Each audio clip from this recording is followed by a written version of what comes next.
Bonjour à toutes et tous. Merci de votre présence. Donc on va pendant une petite heure effectivement vous faire le bilan de la première année d'évaluation 2023. Alors, matinée quand même de petites informations que nous avons aussi recueillies au cours de 2024. On va faire un premier point sur c'est quoi l'évaluation, hein, effectivement, de quoi parle-t-on, quelle en est la philosophie, parce que c'est important. Les différents outils qui sont à votre disposition et à celle des organismes évaluateurs, les différentes étapes, et effectivement, comme vous l'avez dit, et après, puisqu'effectivement, c'est là que tout commence. Donc, les fondements du dispositif d'évaluation, c'est donc, comme vous savez, un référentiel national, 9 thématiques, 157 critères, qui sont déclinés en éléments d'évaluation qui sont non pas des questions mais des assertions, puisqu'il s'agit bien pour les évaluateurs, à chaque fois qu'ils montent dans des établissements, d'être en capacité de reformuler ces éléments d'évaluation pour qu'ils soient compréhensibles en fonction de l'activité des établissements et des services.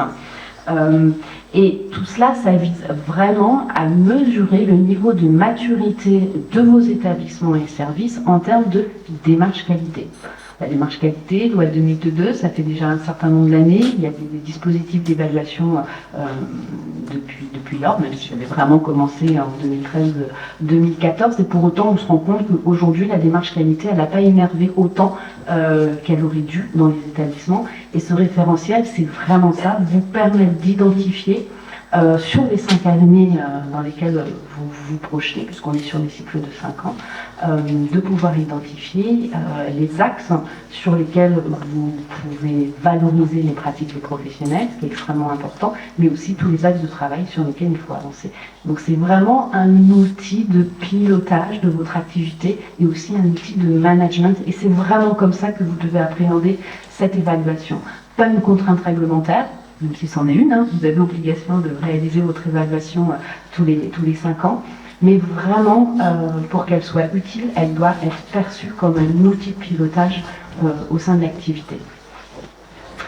Ce référentiel, il s'appuie sur 4 grandes valeurs fondamentales, que sont le pouvoir d'agir de la personne. Pareil, la 2002, c'est mettre la personne au centre des préoccupations, puisque si les établissements et services existent, c'est pour rendre un service et accompagner ces personnes en situation de vulnérabilité. C'est le respect de leurs droits fondamentaux.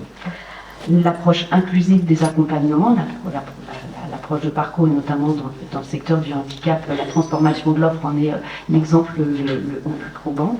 Et puis, il y a aussi tout un axe qui est sur la réflexion éthique des professionnels, c'est-à-dire quels sont les espaces laissés aux professionnels pour qu'ils puissent venir déposer les difficultés qu'ils rencontrent dans le cadre de leur travail et trouver collectivement des réponses. Donc ce dispositif d'évaluation, il vise, comme je vous le disais tout à l'heure, à venir objectiver le niveau de qualité des prestations que vous pouvez offrir et donc votre niveau de maturité en termes de démarche qualité. Et comme je l'ai dit, c'est vraiment un outil de pilotage et de management au sein de vos organisations et vous pouvez vous en saisir comme tel. On y reviendra un petit peu après. Il est à distinguer cette évaluation d'un exercice de contrôle ou d'inspection qui est réalisé par l'autorité de tarification et de contrôle et qui correspond à une démarche différente. On y reviendra un petit peu plus tard. Je vous ai dit, c'est aussi un outil de management. Le lien entre effectivement le management et la qualité, c'est aussi pour les professionnels, dont plus depuis maintenant quelques années, c'est un secteur difficile, avec des problématiques de recrutement et de professionnalisation des professionnels du secteur. Donc le management par la qualité, c'est aussi offrir aux professionnels et leur garantir une organisation qui a été réfléchie en amont et qui permet de sécuriser les pratiques. Puisque les professionnels, lorsqu'ils viennent travailler, ils doivent savoir ce qu'on attend d'eux, ils doivent connaître aussi les bonnes pratiques, qui passe par les procédures, mais pas que. C'est aussi tous les temps d'échange avec régulation. Ils doivent pouvoir identifier les outils qui sont à leur disposition, puisque un outil, une procédure, ça vient encadrer la manière dont on travaille et permettre aux professionnels de savoir comment agir dans des situations prédéfinies et donc ne pas se retrouver à qu'est-ce que je dois faire, ce qui est extrêmement insécurisant et qui peut en plus amener à des erreurs, avec toute la bonne volonté qui soit par ailleurs. Et puis aussi, comment va être évalué leur travail. Parce que oui, ce n'est pas un gros mot de dire qu'on évalue le travail des professionnels, mais c'est aussi leur permettre de savoir là où eux-mêmes ont des marges de progression et inversement, là où ils ont des bonnes pratiques et où on peut les valoriser, ce qui peut aussi permettre de travailler sur sa marque employeur. C'est pas un gros mot non plus de dire ça, d'être un établissement ou un service où on sait qu'il fait bon travailler parce qu'il y a une organisation qui est solide et pérenne. Et pour ça, ça veut dire que l'établissement, c'est-à-dire les managers et l'encadrement de proximité, ils doivent avoir défini des politiques, une stratégie. Ils savent où ils s'en vont, ils ont défini le chemin, un cadre, pareil, à travers un certain nombre d'outils, de procédures, des ressources et des outils. Donc l'articulation, je vous disais, entre évaluation et inspection-contrôle, les missions d'inspection-contrôle, elles ne relèvent pas de la HS. Ce n'est pas du tout l'objectif du référentiel. Puisque les missions d'inspection, elles sont vraiment là pour veiller au bon fonctionnement des établissements en termes d'effectifs, de qualification du professionnel, prévenir les risques de maltraitance. Alors ça ne veut pas dire que dans le référentiel, il n'y a pas des éléments qui viennent observer ces points-là, mais c'est justement pour vous permettre de savoir quels sont les attendus des autorités de tarification et de contrôle pour qu'en cas d'inspection, vous soyez aussi en capacité de pouvoir y répondre. Donc, je l'ai dit, ça relève des ATC, en fonction de votre secteur d'activité, ARS, département, traite, etc. C'est vrai qu'on est en plus dans un secteur avec une multitude d'acteurs, c'est quand même beaucoup plus compliqué que dans le sanitaire.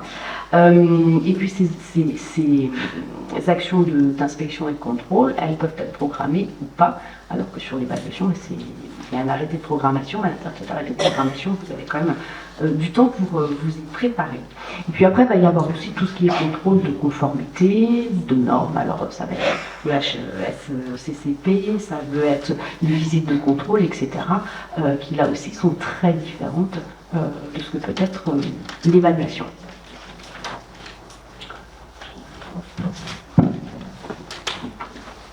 Bonjour à tous. Alors, une deuxième partie pour vous présenter les différents outils de l'évaluation. Alors, je vais essayer de jongler avec les deux. Un premier outil phare, le référentiel d'évaluation, donc composé de 3 chapitres, 9 thématiques, 42 objectifs et 157 critères, donc 18 critères impératifs. Ce qui est important de retenir sur le référentiel d'évaluation, c'est qu'au travers de ces 9 thématiques, la majorité d'entre elles sont communes aux 3 chapitres. Chapitre 1, la personne, chapitre 2, les professionnels, chapitre 3, le SSMS, la gouvernance. Et qu'effectivement, sur les spécificités de la gouvernance, 2 thématiques correspondent exclusivement au chapitre 3. Bien entendu, la politique de ressources humaines, mais aussi la démarche qualité et gestion des risques, qui est finalement, vous l'aurez compris, le fil conducteur de l'évaluation. La méthode d'évaluation repose sur 3 méthodologies bien distinctes par chapitre. La première sur le chapitre 1 qui concerne la personne, l'accompagné traceur, qui est centré sur l'expression de la personne, et qui permet effectivement aux personnes accompagnées de pouvoir être un véritable partenaire, évidemment, dans l'amélioration de ces pratiques. On notera qu'effectivement, dans le cadre de ce processus accompagné traceur, la nécessité effectivement d'organisation au sein de l'ESSMS et des modalités pratiques qui sont détaillées dans le référentiel, dans le manuel, sur cette partie de l'accompagné traceur. La deuxième méthodologie concernant l'évaluation concerne le chapitre 2, les professionnels, le traceur ciblé. Le traceur ciblé qui consiste à évaluer la mise en œuvre réelle du processus ciblé avec l'aide des traceurs, étant entendu effectivement que toutes les thématiques doivent être passées en revue avec les professionnels. La troisième méthodologie d'évaluation porte sur l'audit système, qui évalue les organisations pour s'assurer effectivement de la maîtrise des actions sur le terrain. Effectivement, il s'agit de pouvoir, au travers de ce regard sur ce troisième prisme d'entrée du référentiel, sur l'ensemble de l'SSMS. Je vais assez vite, si vous avez des questions, ne vous en faites pas, on reviendra dessus juste après. Un zoom sur la compagnie traceur qui pose très souvent question et interroge effectivement sur les éventuelles difficultés identifiées. Quelques recommandations de la Haute Autorité de Santé, notamment de s'assurer que les profils sélectionnés sont représentatifs. On l'écrit très souvent dans les échanges qu'on a avec les acteurs du terrain, sont bien représentatifs des différentes modalités d'accompagnement qui sont proposées au sein de l'SSMS. Effectivement, une structure qui a différentes unités ou autres différents profils d'usagers, c'est très important de pouvoir effectivement avoir tous ces profils représentés sur les AT. Mais aussi bien identifier, on reviendra dessus également dans un second temps, en concertation avec l'organisme évaluateur et en amont des entretiens, les moyens de communication adaptés, s'assurer qu'effectivement on puisse avoir des moyens adaptés pour les personnes rencontrées, puisque le référentiel s'adresse à plusieurs secteurs d'intervention. Donc c'est vraiment quelque chose qui est extrêmement important effectivement dans la conduite de cette méthodologie accompagnée traceur. Mais également, on indique également anticiper la visite d'évaluation en réalisant un travail auprès des personnes accompagnées pour leur expliquer le sens de la démarche et les inviter effectivement à y être associés. C'est vraiment tout ce travail préparatoire qui est incontournable au sein des structures en lien avec l'organisme évaluateur. Et enfin, évaluer avec le SSMS, dans le cadre de ces temps de préparation, l'éventuelle nécessité d'identifier un tiers pouvant être présent lors de l'entretien, afin de soutenir la personne et favoriser évidemment le recueil de sa parole.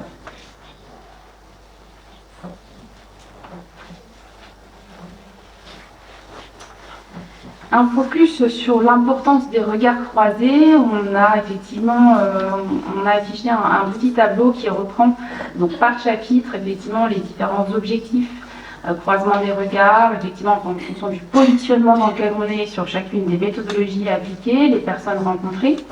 La logique du regard croisé, elle est vraiment dans le parcours de la personne, effectivement de prendre en compte l'individualisation de l'accompagnement.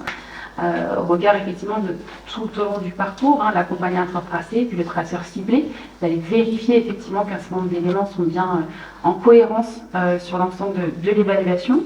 On note dans ce tableau qu'environ 60% des critères effectivement du référentiel concernant les professionnels. Ils sont très sollicités dans le cadre d'une évaluation qui est menée sur site. D'où la nécessité, effectivement, au moment de la préparation de l'évaluation, on va beaucoup insister aussi sur ce volet-là aujourd'hui, qui nécessite effectivement de la disponibilité des professionnels, qu'il puisse y avoir effectivement du sens aussi dans leur pratique et dans leur quotidien autour de cette évaluation. On notera également qu'effectivement le CVS est partie prenante de l'évaluation, par le biais d'entretiens collectifs avec les représentants des personnes et des familles, ou représentants légaux éventuellement. Et globalement, ce tableau-là, effectivement, il est vraiment sur ce registre-là de se dire qu'il y a un croisement des regards et que c'est un processus qui s'effectue tout au long de l'évaluation.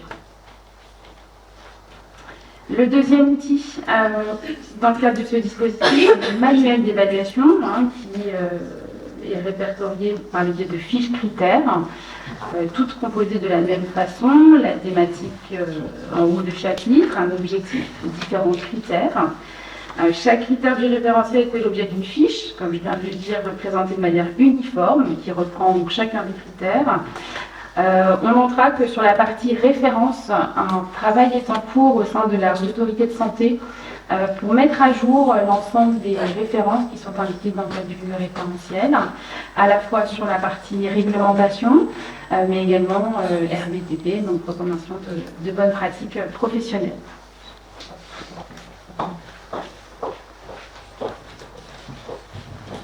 Nous avons tiré un certain nombre de constats à l'issue de l'année 2023 et sur début 2024, qui nous ont amené aussi, nous, à définir notre plan d'action, parce qu'on est comme vous, on a les plans d'action.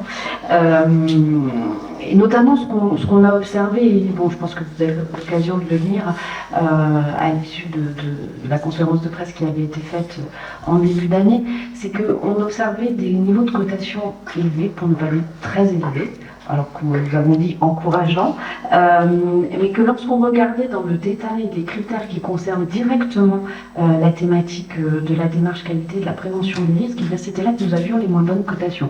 Même si elles restaient relativement élevées, c'était quand même là que nous avions les moins bonnes cotations. Donc ça venait quand même créer une forme d'incohérence, puisqu'on mesure la maturité de la démarche qualité au sein des structures, c'est ce qui est moins bien noté, mais pour autant, sur la plupart des thématiques, on a des notes supérieures à 3,5.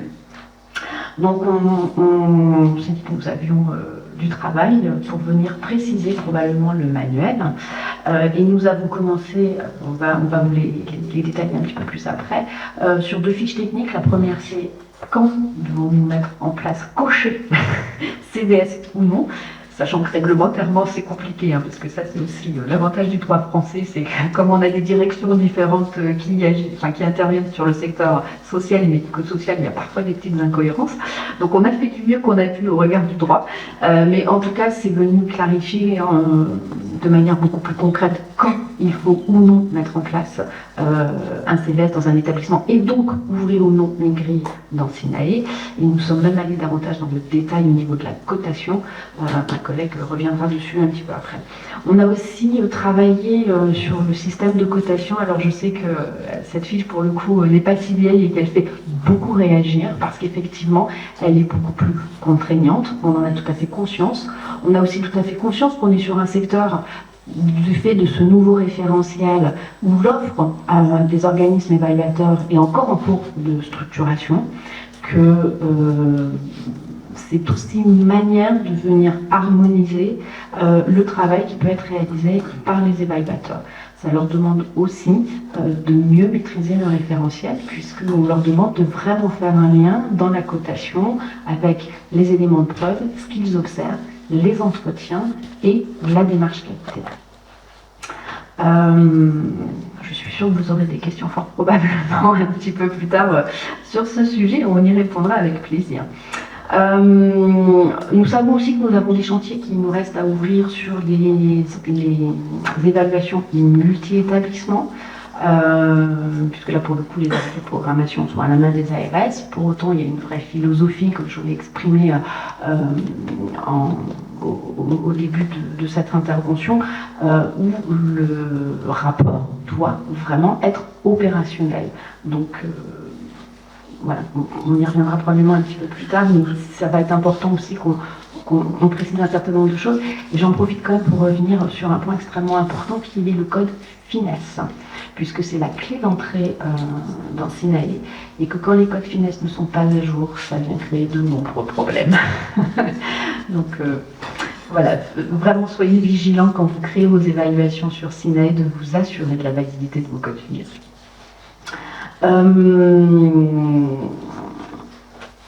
Nous avons aussi eu des retours sur le fait que la HAS avançait sur un certain nombre de travaux, alors essentiellement de la part des organismes évaluateurs, mais je pense que vous aussi, en tant qu'établissement et service, et dans le cadre justement de votre auto-évaluation, vous pouvez avoir des attentes à notre égard. Et la communication passe pas toujours très bien, donc voilà, nous avons aussi pour objectif, alors on avait une ambition qui était pour la fin d'année, il s'avère que ce sera probablement pas pour la fin d'année, mais en tout cas sur 2025, de mettre en place une lettre d'information à destination des organismes évaluateurs et des établissements sociaux et médico-sociaux, pour aussi vous informer régulièrement sur nous les points d'avancement que nous pouvons faire pour venir préciser le manuel, et aussi sur d'autres, les journées régionales comme il peut y avoir aujourd'hui, par exemple. Et puis nous avons une ambition qui est grande, mais à laquelle nous arriverons, qui est de vraiment pouvoir créer aussi un PAC, un pôle d'appui à la qualité. C'est-à-dire comment la HAS peut vraiment être une ressource, et pour les établissements services et pour les organismes évaluateurs, pour faire de cette évaluation effectivement un outil, comme je vous le disais, ils vous permettent d'avancer, de progresser dans votre démarche qualité, donc dans la qualité d'accompagnement des personnes, mais aussi des conditions de travail des professionnels, puisque en termes de qualité, c'est un peu côté pile et côté face d'une même pièce. Donc ce travail, il va passer par différentes choses. Ça peut être de venir vous sonder. On a fait un questionnaire pour les organismes évaluateurs et on compte fin d'année ou début 2025 aussi adresser à l'ensemble des établissements sociaux, médico-sociaux un questionnaire pour voir un petit peu aussi comment aujourd'hui vous appréhendez ce nouveau référentiel, comment ça se passe, les difficultés, mais aussi les succès que ça peut engendrer dans les établissements pour aussi nous aiguiller sur les travaux que nous allons devoir continuer à planifier. On va travailler aussi sur Sinae en mettant en place un club utilisateur. Alors, comme ça, a priori, on peut dire que ça s'adresse plutôt aux organismes évaluateurs, mais pas que, parce que dans le cadre de vos auto-évaluations, vous pouvez aussi les faire sur Sinae, donc on peut être aussi amené à travailler avec des représentants de SSMS pour voir comment faire évoluer l'outil.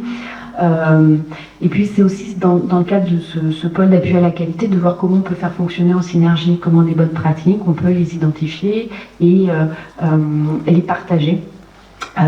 Parce que voilà, c'est très prenant d'être directeur de SSMS et que parfois, quand on peut être plusieurs à réfléchir sur un sujet, on gagne du temps, on se sent moins seul, et que si la HS peut aussi participer à cela, ce serait vraiment avec beaucoup d'intérêt que nous cherchons à vous accompagner.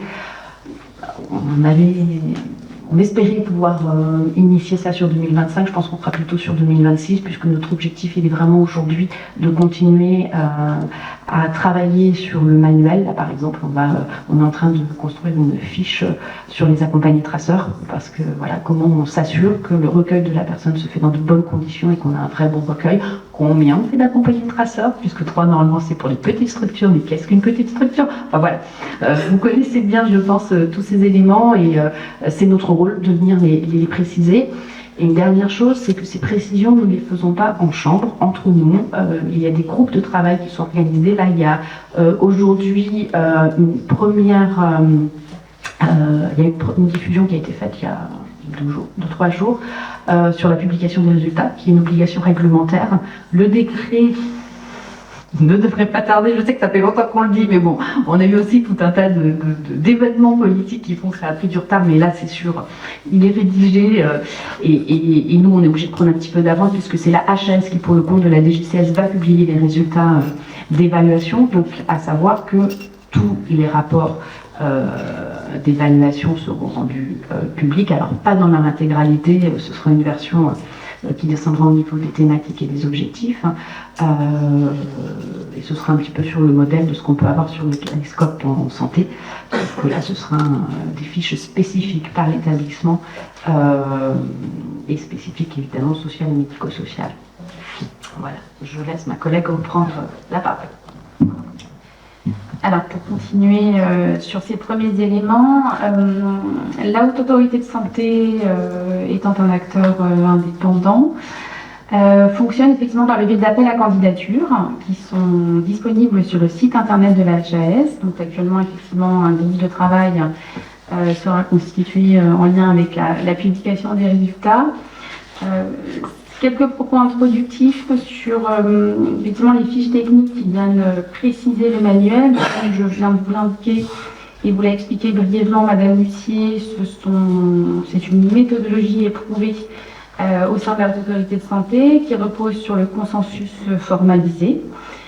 Donc, il nécessite de pouvoir interroger un certain nombre d'experts sur les besoins, voilà, les enjeux, et effectivement les différentes ressources qui sont à notre disposition. Donc l'ensemble des fiches techniques qui sont produites par la Haute Autorité de Santé reposent sur cette méthode, en dehors de la fiche technique sur le CVS, qui a fait l'objet effectivement d'un travail avec l'ensemble des ministères, des GCS et tous secteurs confondus, afin effectivement de produire ce document. La fiche technique, la dernière chose que je souhaitais vous dire, c'est que l'ensemble des documents sont téléchargeables sur le site de la HAS, donc le manuel, le référentiel, et bien entendu l'ensemble des fiches techniques disponibles. Donc la fiche technique CVS disponible en ligne, je ne vais pas revenir dessus, voilà, pas de spécificité à apporter. Sur la fiche technique relative à la cotation, qui a été diffusée le 9 octobre dernier. Cette fiche technique donc, était effectivement nécessaire dans le cadre de ces les premiers retours dont on disposait. L'élaboration de cette fiche technique, elle a été réalisée dans le cadre de deux objectifs. Le premier, bien entendu, préciser les modalités de mise en application du système de cotation. Effectivement, beaucoup d'interrogations sur comment on cote 1, 2, 3 ou 4. Voilà, il ne s'agissait pas, et vous l'aurez compris, de modifier l'échelle de cotation, mais bien de venir la préciser, de devenir un outil effectivement d'appropriation de l'évaluation effectivement du système de cotation. Le deuxième objectif était de pouvoir effectivement inscrire pleinement l'évaluation dans une logique de démarche d'amélioration continue de la qualité. Et vous l'aurez compris, sur le détail, quand on détaille effectivement la cotation, cette graduation qu'on peut voir au fil des différents niveaux d'évaluation. Cette fiche technique de cotation, elle repose sur quatre critères, quatre éléments fondamentaux. Elle est là en fil conducteur pour les évaluateurs, mais elle a quatre paramètres directeurs. Le premier, c'est la connaissance du secteur et du public au sein d'un ESSMS. Effectivement, il y a une fiche cotation, mais elle nécessite qu'effectivement l'équipe évaluative sur site puisse connaître le secteur et les compétences attendues au sein de l'établissement évalué. Le deuxième paramètre directeur, effectivement, c'est la recherche de la cohérence des éléments recueillis. Effectivement, sur les éléments de preuve, qu'on puisse avoir effectivement des éléments de preuve qui soient en cohérence avec déjà juste les critères évalués, c'est déjà, il me semble, nécessaire. La recherche de sens, de pertinence des actions menées sur l'exigence de traçabilité, de pouvoir être vraiment sur cette logique de processus d'évaluation et que ça puisse être parlant dans le cadre du système de cotation. L'architecture de cette fiche cotation, elle s'est faite effectivement en deux temps. Le premier, c'est à savoir comment on cote, effectivement à travers les trois grilles qui ont été mises en place. C'était une demande effectivement des évaluateurs d'avoir trois grilles d'évaluation, chapitre 1, chapitre 2, chapitre 3. Et la deuxième partie de cette fiche cotation, elle porte plutôt sur la manière dont on justifie les cotations, avec quelques zooms sur les cotations spécifiques type non concernées ou réponses inadaptées, de manière effectivement à pouvoir apporter des éléments. L'idée, c'est pas de systématiser la cotation, c'est vraiment que ça ait du sens au regard de l'évaluation de l'ESSMS et de l'ensemble des éléments à prendre en compte en cas d'une évaluation.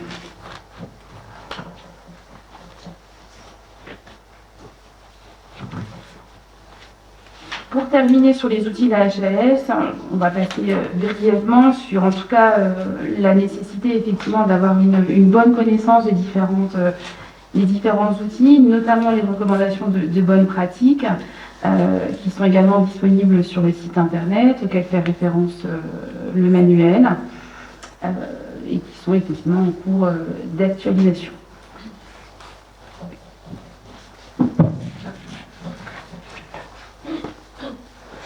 On va revenir sur les différentes étapes. Vous les connaissez probablement, mais c'est un petit peu les points d'attention à chacune de ces étapes que constitue l'évaluation.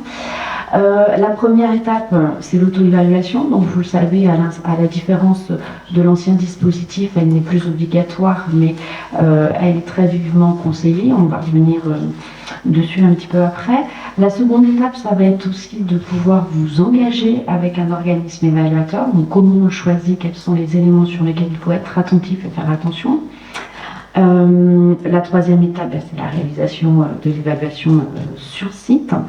La quatrième, c'est l'envoi du rapport de visite. Alors, tout cela se passant sur le système d'information SINAE par l'organisme à l'établissement qui va pouvoir faire ses observations et à l'issue desquelles le rapport final pourra être transmis, toujours sur SINAE, et ensuite c'est à la charge de l'établissement de l'envoyer à son autorité de tarification et de contrôle, mais aussi d'en faire la diffusion et l'information la plus large possible, que ce soit en interne, que ce soit auprès des CDS, s'il y en a, ou en tout cas des représentants des personnes accompagnées, et bientôt du public à travers la publication des résultats. Et enfin, la dernière, c'est que ce rapport d'évaluation doit donner lieu à un plan d'action et que ce plan d'action doit pouvoir être suivi, notamment par les autorités de tarification et de contrôle, à travers le bilan annuel. Donc ça veut dire aussi que dans votre rapport d'activité annuel, vous devez avoir un suivi de vos plans d'amélioration de la qualité.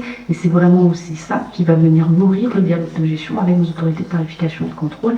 Et c'est extrêmement important, surtout dans des temps où les finances sont tendues. Bon, je vous ai remis un petit point de vigilance sur le finesse, hein, parce que vraiment c'est un gros grain de sable, c'est même un caillou pour nous dans Sinae lorsque les codes finesse sont pas bons, et ça fait un petit peu parfois dérailler la machine. C'est pas parce que la machine fonctionne pas bien, c'est parce qu'on l'utilise pas correctement quand on vient forcer les codes Sinae. Donc sur la première étape, l'auto-évaluation, elle est vraiment importante parce que c'est ce qui va aussi vous permettre, de savoir quels sont les attendus quand vous allez avoir les évaluateurs externes qui vont venir dans vos structures. Donc elle vous permet de prendre connaissance du manuel, du référentiel, de pouvoir en échanger avec les professionnels qui se préparent, d'identifier vos éléments de preuve. Ça, c'est souvent, je sais que c'est considéré comme étant très fastidieux, mais en même temps, dans le cadre d'une démarche qualité, il n'existe pas de démarche qualité sans traçabilité. Donc, juste pour faire un parallèle peut-être avec la certification du sanitaire, il y a 20 ans, puisque la certification a 20 ans, il y avait aussi tout ce système de demande d'éléments de preuve qui était assez lourd. Aujourd'hui, il n'y en a quasiment plus, ils ne font quasiment que des observations. Il s'est passé 20 ans.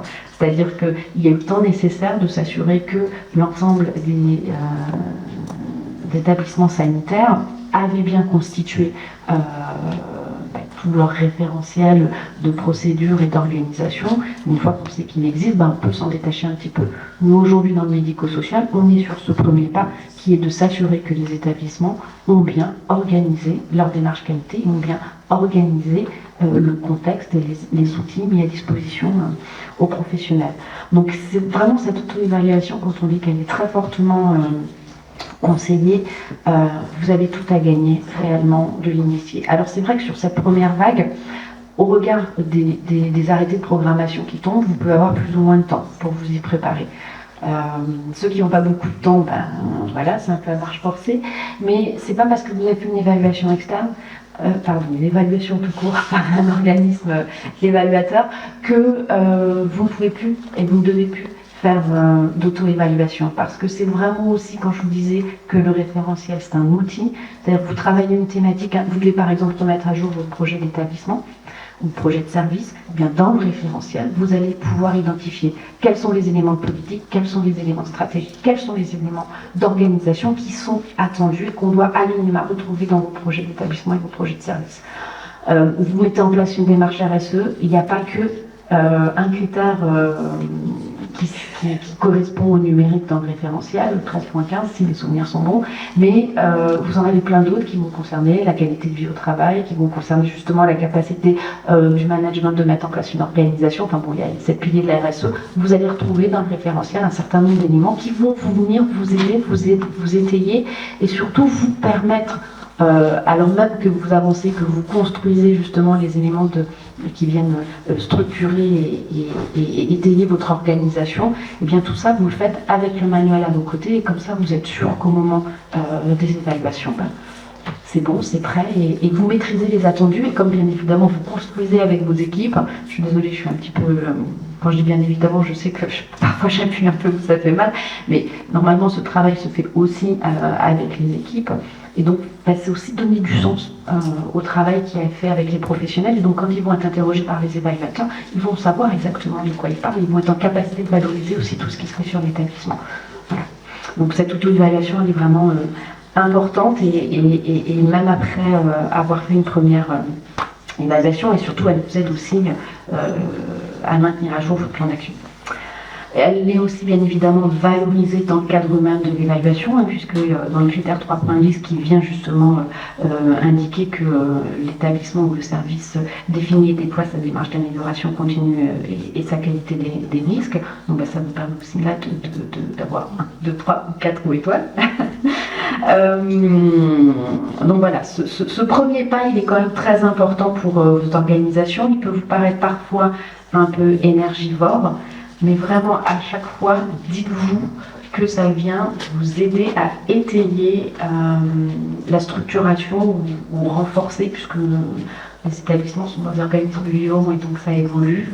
On a des profils de professionnels qui sont différents aujourd'hui d'il y a 10 ou 15 ans, donc tout ça c'est aussi à introduire dans les organisations, il faut en prendre compte, donc c'est vraiment venir vous aider que de vous référer au référentiel. Le choix de l'organisme évaluateur, il est important. Tout à l'heure, ma collègue vous le disait, il faut que les évaluateurs connaissent le type de public qu'ils vont venir interroger et le type de structure dans lesquelles ils vont réaliser l'évaluation. Lorsque vous contractualisez un organisme évaluateur, c'est une démarche commerciale, vous achetez une prestation de service, c'est vous qui êtes client et c'est donc vous qui définissez dans vos appels d'offres les attendus qui sont importants. Donc celui de la connaissance du secteur par l'évaluateur, elle nous paraît, nous, à la HAS, c'est quand même assez primordial. Comme je le disais, les éléments d'évaluation, s'ils ne savent pas à qui ils s'adressent, ils vont avoir du mal à les reformuler et à aller chercher vraiment la bonne question pour qu'elle soit intelligible aux personnes qui sont interrogées de la même façon. Sur les accompagnés traceurs, on est quand même sur des publics en vulnérabilité avec un certain nombre de troubles neuro qui font que c'est compliqué de les interroger.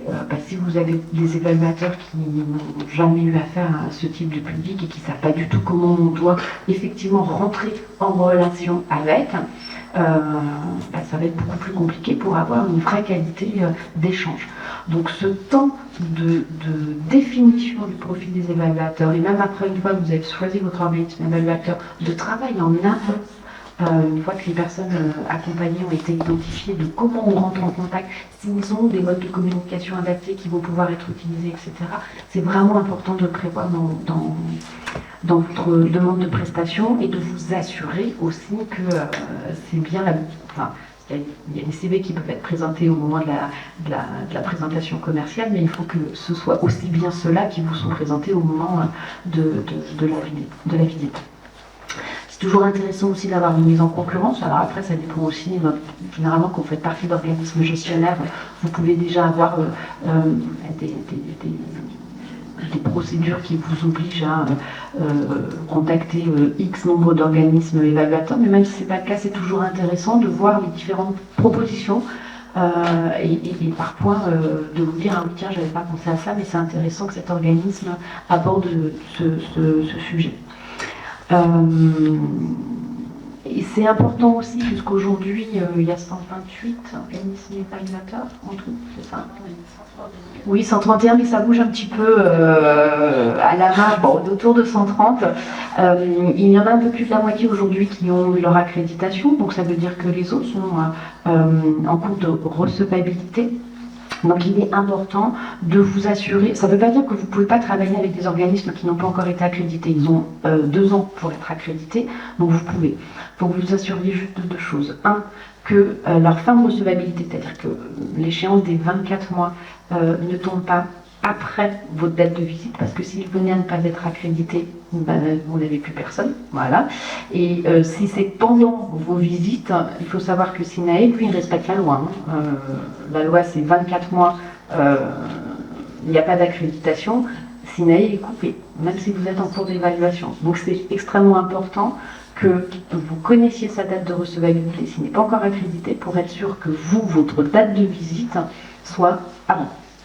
Et que si jamais, en revanche, c'est bien le cas, mais qu'il venait à ne pas être accrédité, aujourd'hui il n'en a pas encore eu, le COFRAC a accrédité tous les organismes évaluateurs qu'il a contrôlés, il faut vous assurer de lui faire porter le risque de non-accréditation. C'est-à-dire que alors ce sont les ATC qui vont juger si un organisme évaluateur n'est pas accrédité de la validité du rapport. Si l'ATC considère qu'effectivement le rapport n'est pas bon du tout, on ne peut rien en faire, et c'est pas l'établissement de repayer puisque la prestation de service n'est pas alignée. D'accord ? Donc ça c'est aussi quelque chose qu'il faut que vous prévoyiez dans le contrat. Généralement ils le font, les organismes évaluateurs.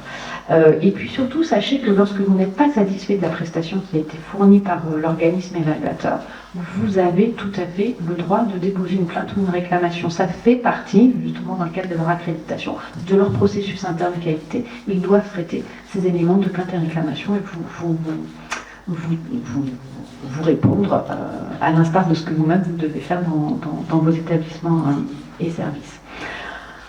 En 2023, on a eu un coût moyen on va dire autour de 7 000 €. C'est un marché qui est encore en cours de construction, qui n'est pas encore complètement stabilisé, puisqu'il s'est mis en place là depuis 2023. On a quelques gros acteurs sur le secteur. N'hésitez pas aussi, quand vous faites votre appel à concurrence, de mettre des gros et de mettre des plus petits. Ce n'est pas non plus parce que vous n'avez pas non plus toujours besoin de faire appel à des organismes évaluateurs qui sont proches, dans votre région ou assez proches, puisqu'aujourd'hui il faut savoir que les organismes évaluateurs ont très peu d'évaluateurs salariés, ils travaillent beaucoup avec des évaluateurs indépendants un peu partout sur le territoire. Donc même si leur siège social est basé à 500 km de chez vous, c'est pas pour ça qu'ils ne peuvent pas vous présenter des évaluateurs qui sont en proximité. Parce que il y a toujours aussi la question des coûts de déplacement des évaluateurs qui peuvent aussi rentrer dans la balance. Un autre point, je vais revenir sur je vais revenir dessus, pardon, hop là, la visite d'évaluation.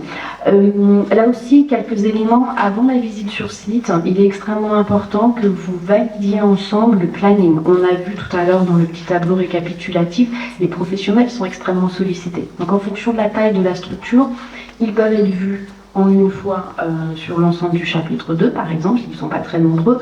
Si en revanche vous avez des équipes plus importantes, ça peut être des équipes pluridisciplinaires qui vont être identifiées. Vous allez identifier les professionnels en fonction des thématiques qui vont être traitées. Par exemple, si vous avez la thématique, vous avez du soin et vous avez la thématique accompagnement à la santé, a priori vous allez y mettre des soignants. Voilà, je vous donne un exemple un peu gros, mais c'est quand même très important, vous en amont, de bien réfléchir et de le discuter avec l'organisme évaluateur. Nous avons aujourd'hui des organismes évaluateurs qui vous proposent des visites sur 1 jour et demi. C'est moins cher, c'est certain.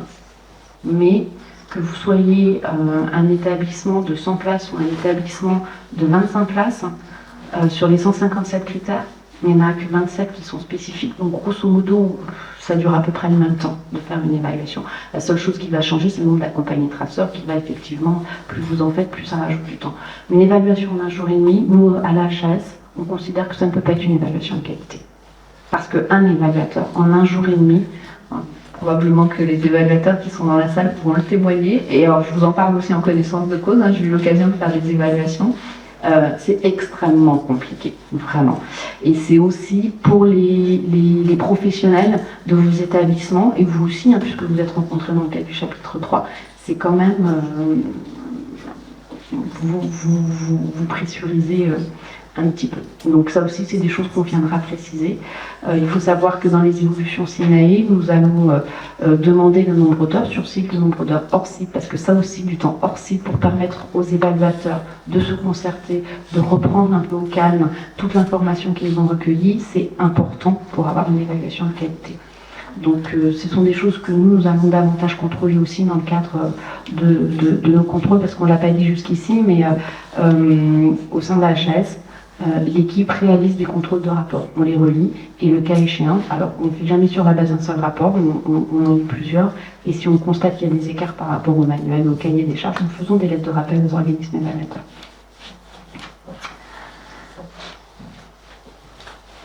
Une fois que le pré-rapport vous est envoyé, il y a ce qu'on appelle la phase d'observation.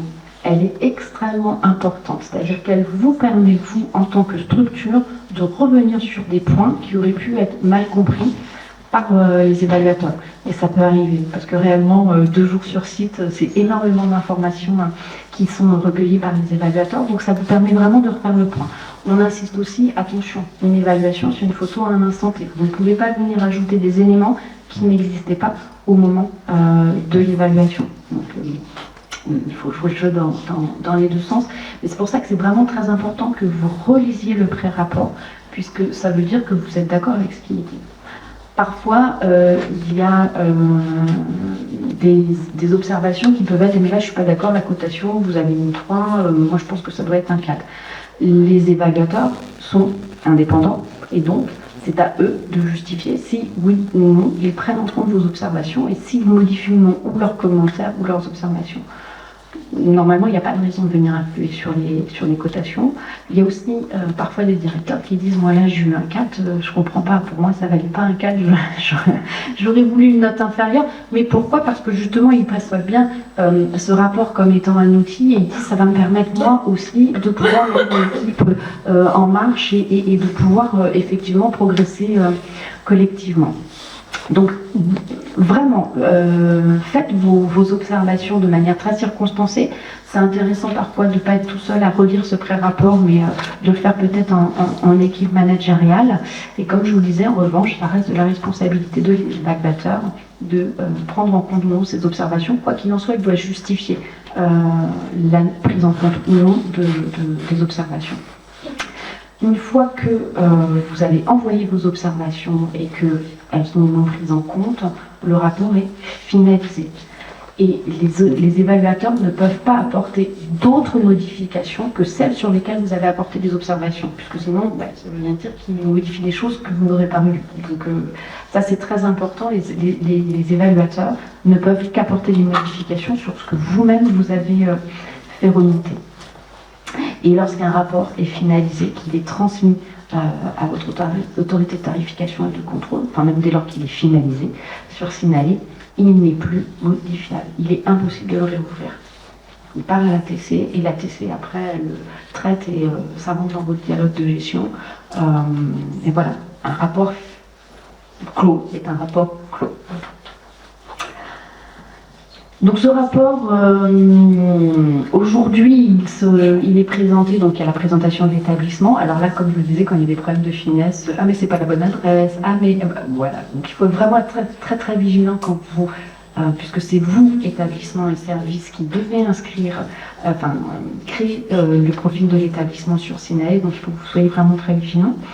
Donc il y a une synthèse par chapitre, il y a un focus sur les critères impératifs, les fameux 18 ou 16 en fonction de si vous êtes un service ou un établissement avec du soin, la cotation donc des différents critères, le niveau global atteint par l'établissement, vos observations et les différentes annexes. Donc les annexes, ça va être quand par exemple vous avez un exemple que je prends régulièrement, vous avez un foyer et vous avez un femme.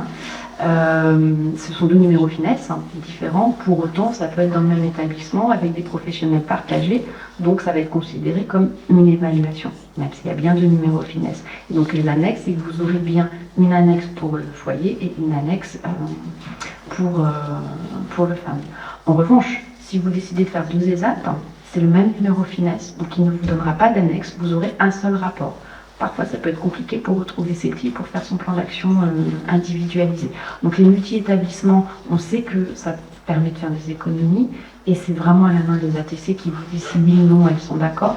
Nous, on rappelle juste la philosophie de l'évaluation, qui est de vous permettre de disposer des éléments qui vont donner lieu à un plan d'action, et ce plan d'action, il ne peut être qu'individualisé en fonction des types de structures. Le plan d'action, et c'est un peu le seul élément réellement dans le manuel qui vient faire référence de manière claire à la démarche qualité, c'est à travers les fiches critères impératifs. Ces fiches critères impératifs, c'est effectivement un temps important au moment de la restitution en fin de journée sur site. d'identifier pourquoi effectivement il n'est pas à 4 sur 4, de voir si donc dans l'analyse qui en est faite, quelles pourraient en être les causes potentielles, si vous avez déjà identifié des mesures correctives, et normalement si vous avez fait votre auto-évaluation, vous devriez avoir quelques éléments, d'identifier un pilote. Alors on est vraiment dans la démarche qualité, hein. Vous avez le petit graphique en 6 étapes à côté. On identifie un écart, un pilote, un délai, des indicateurs qui vont permettre de s'assurer si oui ou non on a bien rempli l'objectif qu'on visait dans le cadre des actions définies dans le plan d'action, et à un instant T de faire ce constat, de regarder si effectivement les actions attendues ont bien été déployées, ont bien rendu les effets escomptés. Si oui, très bien, on a bien travaillé. Sinon, qu'est-ce qu'il faut encore qu'on modifie et qu'on mette en place comme nouvelle action pour pouvoir effectivement rencontrer notre objectif. Donc ces fiches actions, elles sont importantes parce qu'elles vous mettent vraiment comme ça dans cette logique de démarche d'amélioration de la qualité. Et pour ceux qui connaîtraient de la fameuse route des lignes, on planifie, on fait, on observe et on réajuste. Alors l'évaluation est après. On arrive effectivement à la fin du processus HAS. Donc, sur le rapport de visite et d'évaluation, quelques rappels. Le premier, le rapport d'évaluation téléchargé sur la plateforme Sinae sous format PDF, seul ce format est valable. Et le format Excel ou des tableaux de bord ou autres qui pourraient être produits par les organismes évaluateurs ne sont pas valables. Seul le rapport PDF générique à la fin de l'évaluation, une fois qu'elle est clôturée, est valable et peut être transmis aux autorités compétentes. Ça, c'est le premier élément. Cette transmission, elle se fait à la HAS par le biais de la plateforme Sinae. On reçoit un accusé-réception qui indique effectivement que le rapport est clôturé et la version définitive est disponible sur la plateforme. La transmission, comme je l'ai dit, à l'autorité compétente, la HAS ne dispose pas et ne met pas à disposition effectivement des modalités de diffusion auprès des différentes ATC. C'est à voir effectivement en fonction de chacune des ATC auxquelles le SSMS dans lesquelles il dépend, de s'assurer effectivement des modalités de transmission. Nous, effectivement, au niveau de la HAS, ça s'arrête à la plateforme Sinae. La diffusion en interne, effectivement, au sein de l'établissement, on ne va pas revenir sur la publication des résultats, effectivement, qui fait l'objet de travaux en cours. Ce qui est important de rappeler sur le rapport d'évaluation, c'est effectivement les contrôles réalisés par la Haute Autorité de Santé. Dans le cadre de son cahier des charges, nous sommes amenés à vérifier un certain nombre de rapports élaborés par les organismes évaluateurs qui font l'objet ou non de signalement au COFRAC. Donc le COFRAC, c'est l'autorité également indépendante qui autorise les organismes évaluateurs à fonctionner, effectivement, par le biais d'une accréditation. Et donc, effectivement, la HAS, enfin, un processus de lettre de rappel et ou signalement au COFRAC peut être amené à intervenir sur différents points de méthode. La dernière slide, donc, qui porte sur les critères impératifs, je ne vais pas revenir sur ce qui a été dit précédemment. Les éléments à préciser, c'est également que la HAS ne met pas à disposition des ESSMS un plan d'action spécifique. Effectivement, ça c'est des outils qui quand même ne sont pas nouveaux, hein, ça existe déjà dans le Code de l'action sociale et des familles, et qui aident effectivement en complément du dialogue de gestion auprès des ATC, et dans le cadre du processus et de la démarche qualité à mettre en œuvre au sein des structures. C'est pas grave d'avoir des critères impératifs, hein. C'est pas grave du tout.